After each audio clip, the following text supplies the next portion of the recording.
শুভেন্দু অধিকারীকে আমার কাছে এনে দিন, আমি একাই তারে দেখিয়ে ছাড়ব পাগল ছাগল মস্তিষ্কের সমস্যা, যার কিনা সে ভোট চুরি করে মূর্খমন্ত্রী হয়েছে আর সে আমাদের পেটে লাথি মেরেছে। আমার বয়স 50 বছর, আমি 50 বছরে কখনো বাংলাদেশ চোখ দিয়ে দেখিনি। আমার মা এই দেশে জন্মগ্রহণ করেছে, আমি ভারতীয় নাগরিক। আর সে আমাকে, আমার ফ্যামিলিকে, আমার পরিবারকে, আমাদের মতো অসংখ্য পরিবারকে বাংলাদেশে পুশ ইন করার চেষ্টা করছে।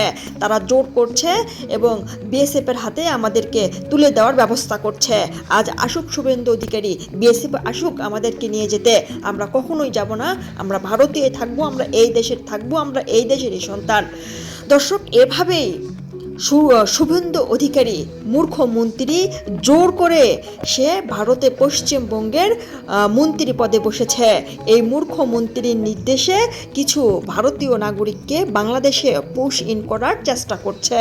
এই মূর্খ মন্ত্রী, যার কোনো জ্ঞান নেই, যার কোনো বাইরের বিষয় সম্পর্কে নলেজ নেই, সে শুধুমাত্র প্রতিহিংসার কারণে, মুসলিমদের উপর প্রতিহিংসার কারণে দেখেন সে পদ নেওয়ার পরপরই, পদে বসার পরপরই গরু ব্যবসায়ীদের পেটে লাথি মেরেছে। যে সকল গরু ব্যবসায়ীরা তারা কি 14 বছর ধরে গরু লালন পালন করবে, তাদের কি সেই সামর্থ্য আছে? তারা কুরবানির ভিতর তারা চেয়েছিল গরু বিক্রি করবে, কিন্তু দেখেন বাহিরের দেশে গরু বিক্রি করে পশ্চিমবঙ্গ সহ সারা ভারতবর্ষ কোটি কোটি রুপি আনে, কিন্তু এই মূর্খমন্ত্রীর নির্দেশে সেটা কিন্তু, সেই পথ কিন্তু বন্ধ হয়ে গেছে।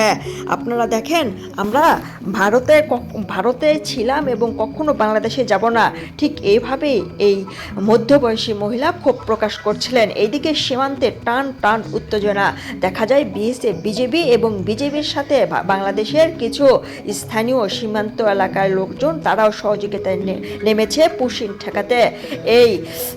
এই বিএসএফ রাতের আধারে লাইট অফ করে, সীমান্ত এলাকার লাইট অফ করে কিছু ভারতীয় নাগরিককে পুশিং করার চেষ্টা করছে। আর এই আমাদের বাংলাদেশের বিজিবি এবং কিছু স্থানীয় লোকজন পুশিং ঠেকাতে তারা দিন রাত কঠোর পরিশ্রম করে যাচ্ছে। বিএসএফ রাতের আধারে পরপর সেই সকল লোকদের এনে জিরো পয়েন্টে এনে সীমান্ত এলাকার লাইট অফ করে তাদেরকে বাংলাদেশে পুশিং করার চেষ্টা করছে।